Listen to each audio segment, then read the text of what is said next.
Ricky told me to ask you about your grandfather, because this is what's really interesting to me. I'm going to tell you what he told me. And this was brief. It was in Richmond. It was in a restaurant. He pulled me aside. And this is before you're like making your move, right? You went 4 wins, 6 final rounds, first win in Bristol, but like right when you're starting to emerge now. And he's like, Joe, you got to know this. Richard's, and maybe I get some of it wrong. I want you to do your best to tell me. Richard's grandfather was a known personality in the Philadelphia, like we'll call it motorcycle club community.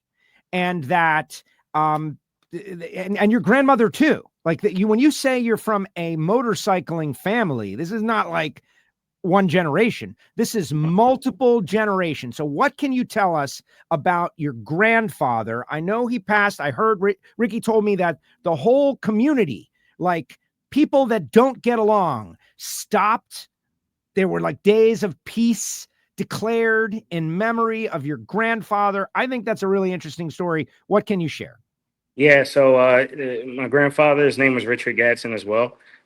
His nickname was Suicide, and he was a very prominent and well-known rider in the 1970s. He died in 1979, around the corner from the house, actually. My Uncle Rick was one of the first people on the scene. But anyway, in a motorcycle accident. But he was, I don't know how he got to be as big as he was, obviously, because it was before me, but he was really good.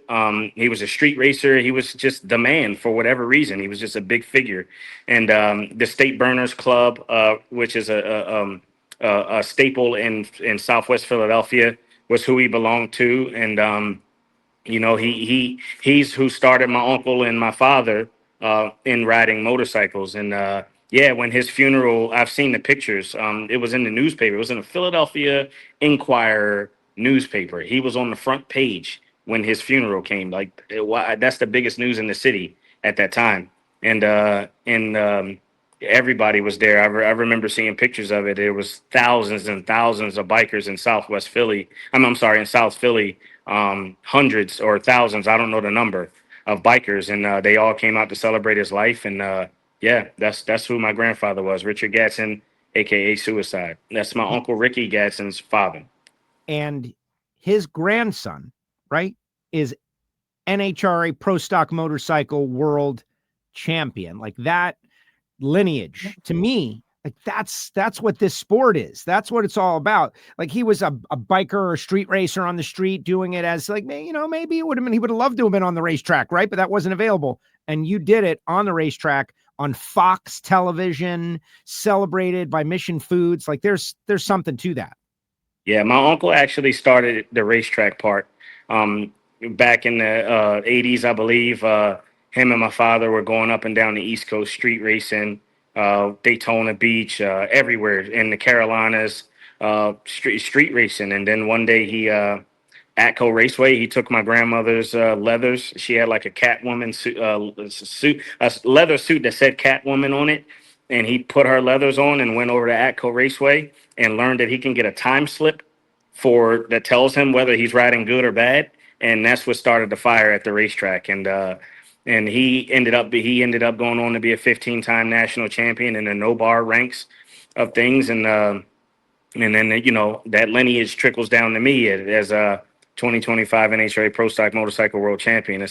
It's crazy. I don't think that I think that I'm so used to that being a story that I don't, until I have conversations like this, I don't really remember that's how it kind of came down and that's how it happened. It's just racing has always been a part of my life from the time I was born at the racetrack. But yeah, that's where the Gadson family in this sport started. And hopefully I can carry that torch or maybe even pass it on. I don't know. My kid might love racing in some fashion. I'm not sure that I want her to, but maybe she will.